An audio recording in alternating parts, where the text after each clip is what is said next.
Lorsque j'ai rejoint la firme en 1990, c'était à l'image de la profession d'alors, à savoir uniquement masculin. À l'étude, les figures de proue étaient Vincent Koenig, Guy de Commarmont, Sérine Rigaric et Thierry Koenig. J'étais la première femme à les rejoindre, la première avocate à faire non pas du contentieux, mais du transactionnel. C'était changer les habitudes. C'était, on ne le savait pas, mais être précurseur dans les évolutions qui allaient suivre après au niveau de la profession.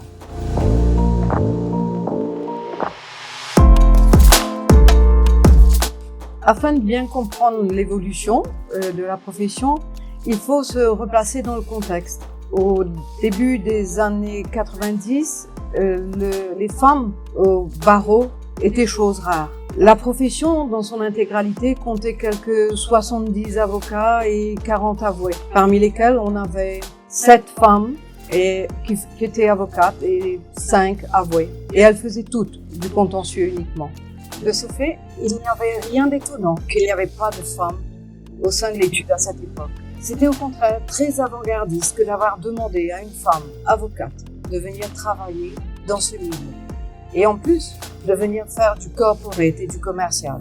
Il a fallu un changement au niveau des mentalités, surtout celui des clients, pour pouvoir accepter une femme dans ce milieu. Ceci ne s'est pas fait en un jour. Puis on a eu une avouée qui est venue nous rejoindre quelques années après. Puis progressivement, l'étude a pris de plus en plus de femmes. Et aujourd'hui, l'étude est à dominance féminine. C'est vous dire la place que la femme professionnelle a pris aujourd'hui au sein de l'étude.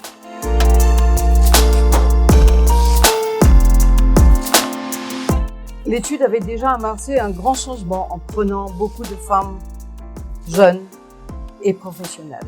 C'est surtout depuis l'intégration de l'étude avec ENS Africa que la place des femmes est devenue prépondérante. Nous sommes aujourd'hui 60% des professionnels au sein de l'étude. Je pense que l'on peut dire que ENS Africa, tant à l'île Maurice que dans les pays africains où nous avons une présence, donne une place prépondérante à la femme professionnelle. Nous sommes aujourd'hui une majorité de femmes professionnelles au sein de l'étude.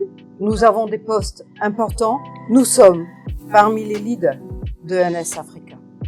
ENS Africa Mauritius, proudly celebrating 200 years of dedicated services in Mauritius and across the African continent.